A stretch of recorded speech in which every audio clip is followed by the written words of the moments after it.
My 26M girlfriend, 24F, of 2 years chose her friend group over our relationship for the last time. I'm done. I don't even know where to start with this mess. I've been with Marissa for over 2 years now, and I thought we had something real. We moved in together 6 months ago, split everything down the middle, the whole domestic thing. But lately I've been feeling like I'm dating 5 people instead of 1. Here's the thing, Marissa has this tight-knit friend group. Qley, Adrian, Tasha, and Finn. They call themselves the Squad unironically and do literally everything together. Group chats going 24/7, matching Halloween costumes, the works. At first I thought it was sweet that she had such close friends. Now I'm wondering if I'm even in a relationship or just some guy who pays half the rent. The breaking point happened last weekend. Our 2-year anniversary was coming up, and I'd planned this whole evening. Made reservations at the place where we had our first real date, got tickets to see this band she's been obsessing over. Nothing crazy expensive, but thoughtful stuff. I found her in the living room, scrolling through Instagram stories of her friends' weekend adventures. "Hey, so I've got something special planned for our anniversary next Saturday," I said, sitting down next to her. She looked up from her phone and I swear her face just fell like I'd told her someone died. "Oh," she set the phone down slowly. "Oh babe, that's the same night as Tasha's birthday pregame. You know I can't miss that." I felt my stomach drop a little, but I tried to stay reasonable. "Well, what if you asked them if you guys could reschedule to Friday night instead? Or Sunday?" She was already shaking her head before I finished talking. No, you don't understand. Tasha specifically planned it for Saturday because it's literally the only night everyone can make it. Adrian's got that big work conference starting Sunday, and Chloe's been so stressed with her new job that she really needs this. And Finn just broke up with that girl he was seeing, so he needs us right now too. I watched her face as she talked, and she was getting more animated, like she was warming up to her argument. "We all really need this night, Ethan. The group hasn't been together properly in weeks."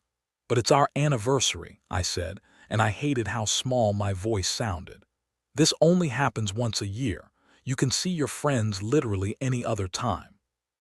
That's when her whole demeanor changed. She sat back, crossed her arms, and gave me this look like I was being completely unreasonable. "Love can wait, but friendship can't. They were here before you and they'll be here after." I just stared at her. The words hit me like a physical blow. They'll be here after. Not if something happens to us. Not, God forbid, we ever break up.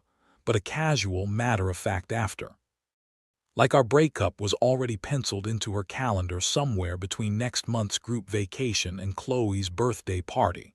After everything we've built together, I'm still just some temporary thing that can be rescheduled around brunch plans. This isn't the first time either. My graduation from my master's program. She went to Adrian's housewarming party instead. My brother's wedding last month. She was too exhausted from a 3-day festival with the squad to come as my +1. Even when my mom was in the hospital for her surgery, Marissa couldn't visit because it conflicted with their weekly game night. But she expects me to drop everything when she needs something. Last month she called me at 2 a.m. to pick her up from some dive bar across town because Finn was too drunk to drive responsibly. When I got there, she barely acknowledged me, just kept taking selfies with everyone while I stood there like an Uber driver. Then spent the whole ride home talking about drama between Qley and some guy from the bar. The worst part is how she talks about our relationship to them. I overheard her on the phone with Tasha last week saying how I'm going through a jealous phase and need to learn to share her time better. Like I'm some insecure teenager instead of her partner who just wants to feel like a priority sometimes. I've tried talking to her about balance, about how relationships need nurturing too. She always promises to do better, then immediately makes plans that exclude me. When I point out the pattern, she accuses me of trying to isolate her from her friends. There's no winning. I'm writing this from a coffee shop because I couldn't stand being in our apartment anymore. I've been looking at places online all morning. Found a decent 1-bedroom about 20 minutes away that I can afford on my own. The lease application is sitting in my email drafts. I love her, but I can't keep coming in sixth place in my own relationship. My friends think I should give her an ultimatum, but honestly, I'm tired of begging someone to want to spend time with me. Is it too much to ask that your girlfriend actually wants to be your girlfriend sometimes? Edit. Reading all these responses is really eye-opening. To everyone asking why I haven't just ended it, you're right. I keep hoping she'll realize what she's doing, but she's made it pretty clear where her priorities are. Going to submit that rental application when I get home. Update 1. Original post blew up way more than I expected. Thanks for all the support and advice. Wish I could say this story had a happy ending where we worked things out, but, well, you'll see. So I submitted the rental application that same day. Got approved within 48 hours, which felt like a sign. Spent the next week quietly moving my stuff whenever Marissa was out with the squad, which was convenient since that's basically every day. By the time she noticed something was up, I had already moved about 80% of my things. She came home Thursday night around midnight. Apparently they'd gone to some new rooftop bar that Finn wanted to try, and immediately saw that my gaming setup was gone. I heard her calling my name from the living room, her voice getting higher with each room she checked. Ethan, Ethan, what the hell is happening here? Where's all your stuff? I was in our bedroom packing the last of my clothes when she found me. She stood in the doorway for a moment, scanning the room like she was taking inventory of everything missing. Are you moving out? Her voice cracked a little on the last word. I handed her the letter I'd written. Tried to keep it simple and honest, that I needed to be with someone who actually wanted to prioritize our relationship, that I couldn't keep feeling like an afterthought in her life. She read it once quickly, then again slower, her eyes getting wider. When she looked up at me, it was like she was seeing a stranger. You're seriously leaving me because I have friends, because I won't ditch the people who have been there for me for years. I sat down on the edge of the bed, suddenly exhausted. Marissa, it's not about you having friends. Then what is it about? She snapped, waving the letter. Because this whole thing reads like you want me to choose between you and everyone I care about. I want you to care about me too, I said quietly. I want to feel like I matter to you, like our relationship matters. She stared at me like I'd suggested something insane. Of course you matter, but I can't just abandon my friends every time you want attention. I felt something twist in my chest. Marissa, I asked you to spend one evening with me for our anniversary, one. And I explained why that night was important, more important than us. She threw her hands up. This is ridiculous, Ethan. You're throwing away 2 years because you can't handle me having a social life. You knew who I was when we started dating. I looked at her, really looked at her, and realized she genuinely didn't understand. In her mind, I was the problem. I was the one being unreasonable. I thought I knew who you were, I said, standing up and zipping the bag. I thought you were someone who wanted to build something with me. I do want to build something with you, but not if it means cutting off everyone else in my life. I'm not asking you to cut them off. I'm asking you to make space for me too. But she was already shaking her head, and I could see in her eyes that we were going to keep going in circles. She saw this as me being controlling. I saw it as basic relationship maintenance. There was no middle ground we were both willing to find. After another 20 minutes of the same arguments on repeat, I finally held up my hands. I'm done, Marissa. I'm done arguing about this. Done arguing or done with us. Both. The finality in my voice seemed to hit her then. Her whole posture changed, like she suddenly realized this wasn't just a fight we'd work through. That's when things got weird. She started following me around the apartment, listing all the things we'd shared, all the memories we'd made. But even then, every other sentence was about her friends. Remember when we went to that concert and ran into Qley and Adrian?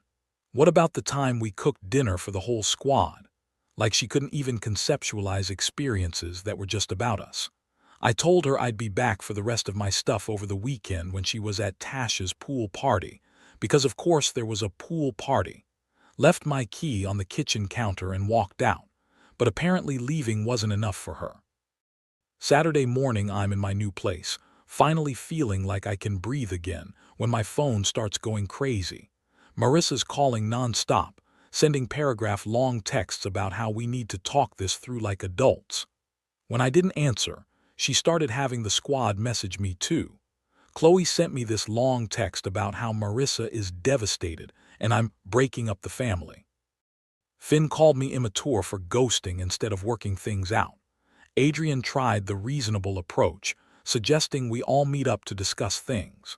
Even Tasha, who I've maybe had 10 conversations with in 2 years, felt qualified to tell me I was making a mistake. The messages got more aggressive as the day went on.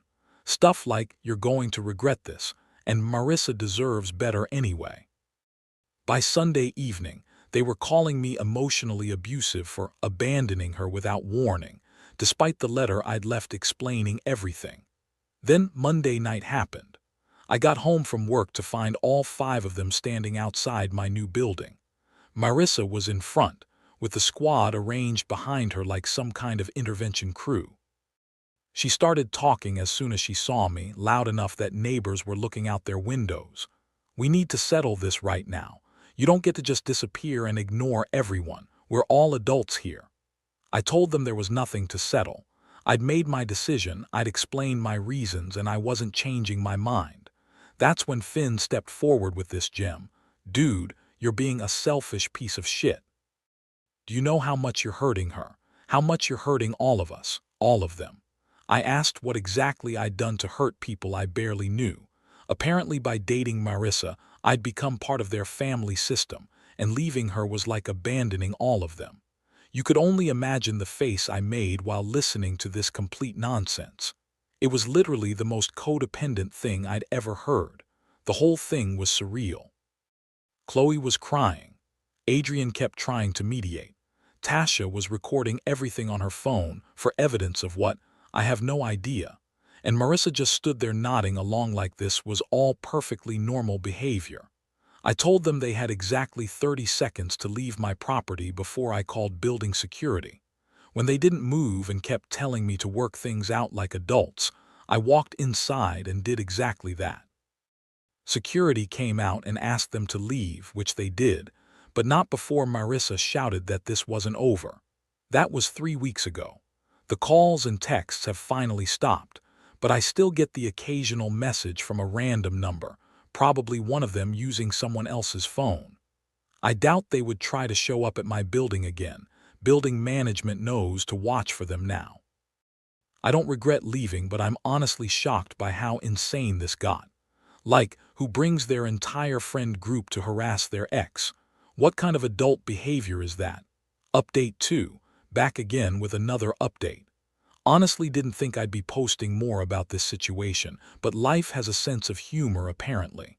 First off, things on my end are going really well. New apartment is great, work's been busy but rewarding, and I've been reconnecting with friends I'd kind of neglected during the Marissa years. Turns out when you're not spending every weekend being the designated driver for someone else's social circle, you have time for your own relationships. Who knew? But the real story here is what's been happening with Marissa and the infamous squad. My buddy Jake works with Adrian, and apparently the group dynamics have been shifting. Remember how I mentioned that Adrian was getting serious with his girlfriend Emma? Well, they got engaged 2 weeks ago.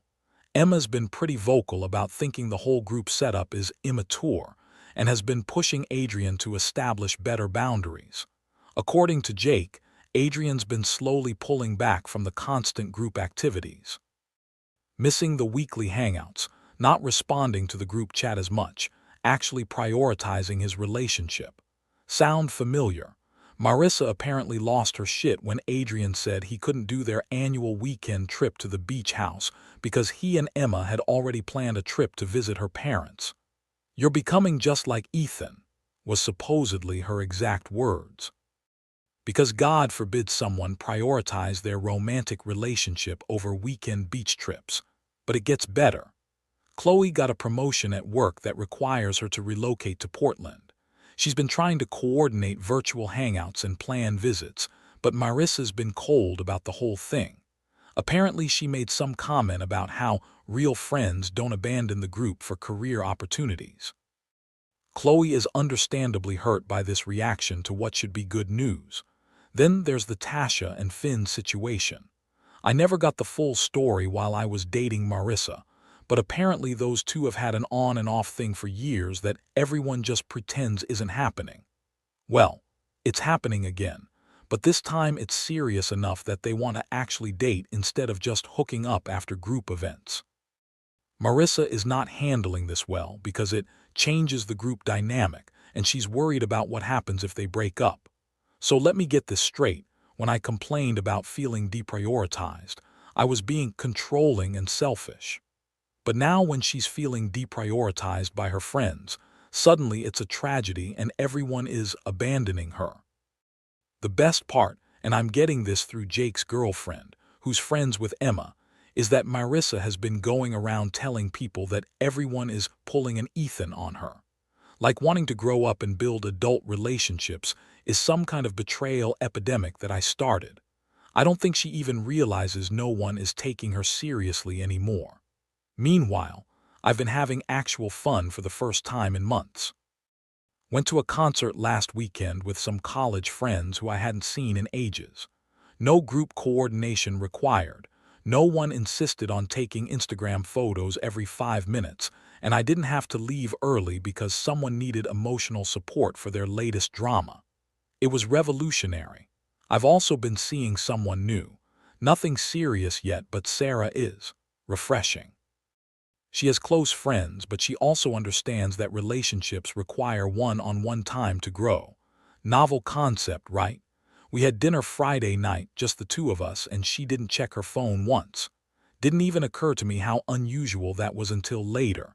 But here's where it gets really interesting. 3 days ago, I get a text from Marissa.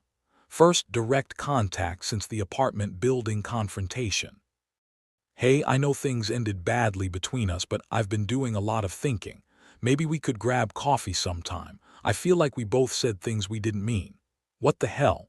I just sat there staring at my phone for like a full minute.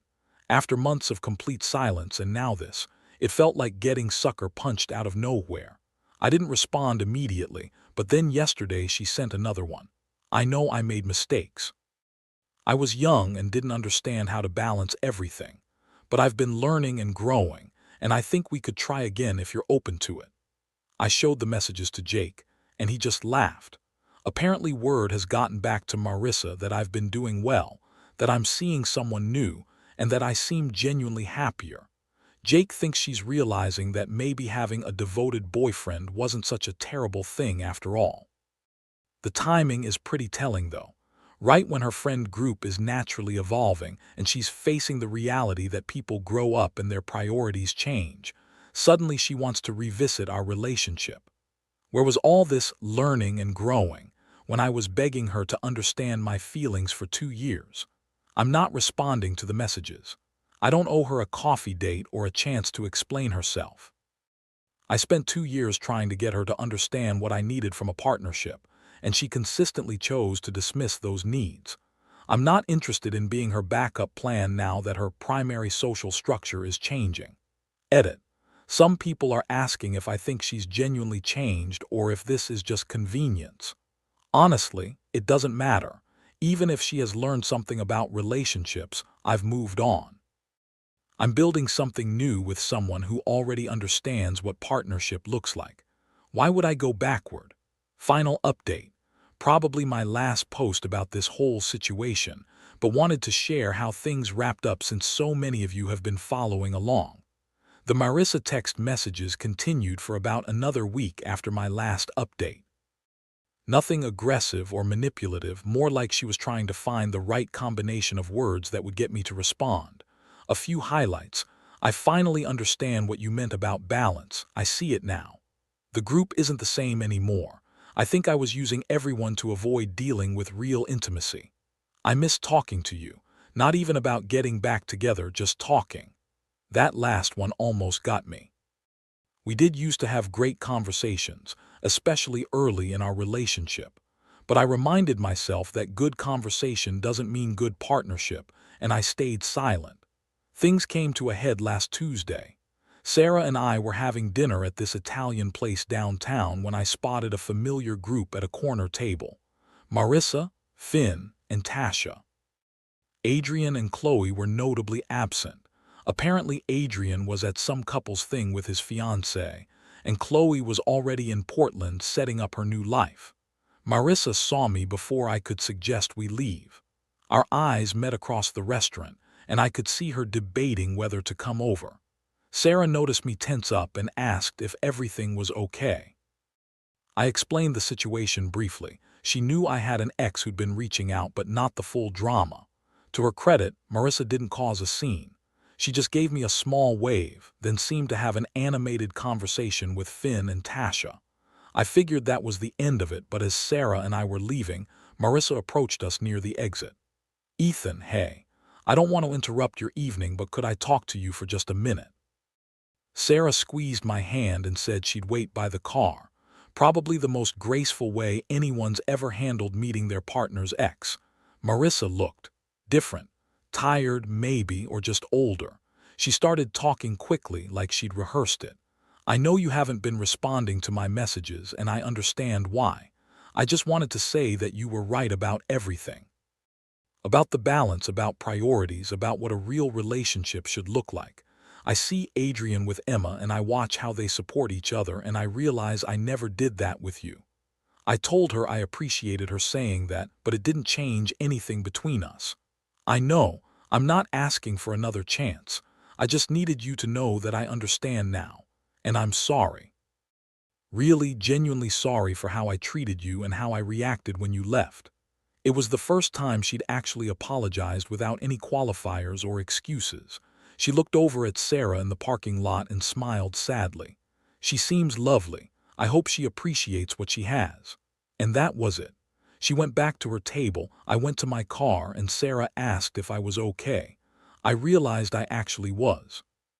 The ironic epilogue to all this.